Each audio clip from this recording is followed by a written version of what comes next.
लोगों को पढ़ाया था काल चैप्टर। उस काल चैप्टर का मैंने कहा था कि लंबा चैप्टर है, इसमें 2 दिन लगेगा। तो एक खंड कल एक पढ़ाया था, आज खंड 2 में आप लोगों को बता रहा हूँ। तो खंड 2 में काल का दूसरा तीसरा भेद। तो काल का दूसरा भेद है वर्तमान काल। ये वर्तमान काल क्या है? वर्तमान काल का मतलब होता है अभी की स्थिति, अभी का समय, अभी की स्थिति या अभी का समय। ये अभी का समय, तो अभी का समय में इस तरह से आप समझ में तो नहीं आता है। कभी कभी होता है क्या, कुछ समय जो लगातार होता रहता है, कुछ समय ऐसा है जो कुछ पहले 2 मिनट 5 मिनट पहले खत्म हो जाता है, वह भी वर्तमान का होता है। इस तरह से वर्तमान काल के भी 3 भेद होते हैं।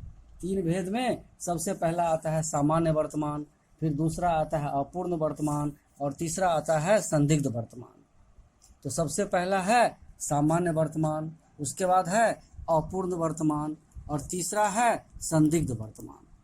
ये जैसा कि सभी नाम से ही स्पष्ट दिखता है, सामान्य, एक कर्ता एक क्रिया के द्वारा सामान्य स्थिति में जो क्रिया की जाती है वह सामान्य क्रिया सामान्य काल के सामान्य वर्तमान के भेद में आता है। जैसे पुलिस गश्त लगा रही है, पुलिस गश्त लगा रही है, इससे पता चलता है कि ये अभी लगाती है, गश्त लगाती है। यह बताता है हमें कि यह वर्तमान समय में अभी लगाती ही है।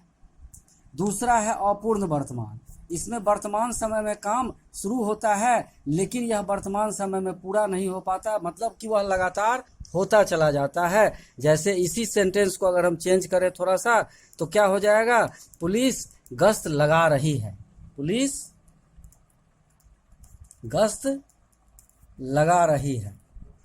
इससे यह साबित होता है, यह इसमें है कि गश्त लगाती है, इसमें है कि गश्त लगा रही है। यह काम खत्म नहीं हुआ है, अपूर्ण है, पूरा नहीं हुआ है, इसलिए अपूर्ण वर्तमान की श्रेणी में। और तीसरा आता है कि जिसमें काम वर्तमान काल में होने या करने में संदेह का बोध हो, वर्तमान काल में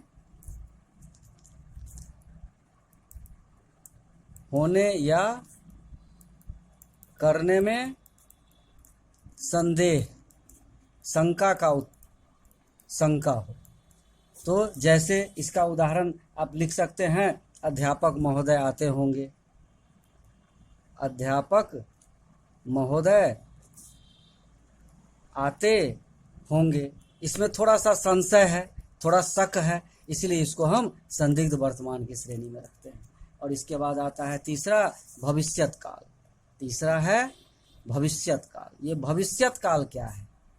ये भविष्यत काल हमें बताता है जो आने वाले समय में, होने वाले समय में, आने वाले समय का बोध कराता है, आने वाले समय का बोध कराता है। जो अब समय आएगा हमारा, आज जैसे संडे है तो कल मंडे होगा, तो यह मंडे जो हो गया वह आने वाला समय का है, इसलिए उसको भविष्यत काल कहते हैं। और भविष्यत काल में 2 भेद होते हैं, एक होता है सामान्य भविष्य और दूसरा होता है संभाव्य भविष्य।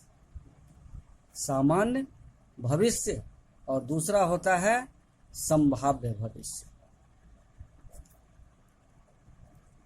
ये सामान्य भविष्य क्या है? सामान्य भविष्य जो हमें यह बताता है कि सूचित करता है कि क्रिया भविष्य में ही होगी, उसको हम सामान्य भविष्य कहते हैं। जैसे हम लोग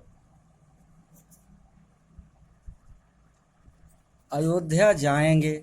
अब यह देखिए कि अभी हम लोगों ने एक प्लान बनाया, अयोध्या जाएंगे, तो जाएंगे कब जाएंगे? तो यह भविष्य में, इसलिए इसको सामान्य भविष्य की श्रेणी में रखते हैं। और संभाव्य भविष्य, इसमें भविष्य में होने वाली क्रिया में कुछ संभावना दिखाई देती है। जैसे इसमें हम कह सकते हैं शायद मैं ही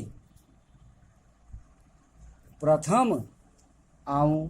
अब यह परीक्षा समाप्त होने वाली है और रिजल्ट भी नहीं आया है, इससे हम अपनी संभावना व्यक्त करते हैं, शायद मैं ही प्रथम आऊं, तो यह आपका संभाव्य भविष्य की श्रेणी में आता है। इस तरह से खंड 1 में आपने देखा था बारे में जो 6 भेद होते हैं, आज आपने देखा खंड 2 में वर्तमान काल के बारे में जिसके 3 भेद होते हैं, और उसके बाद आपने देखा भविष्यत काल के बारे में जिसके 2 भेद होते हैं।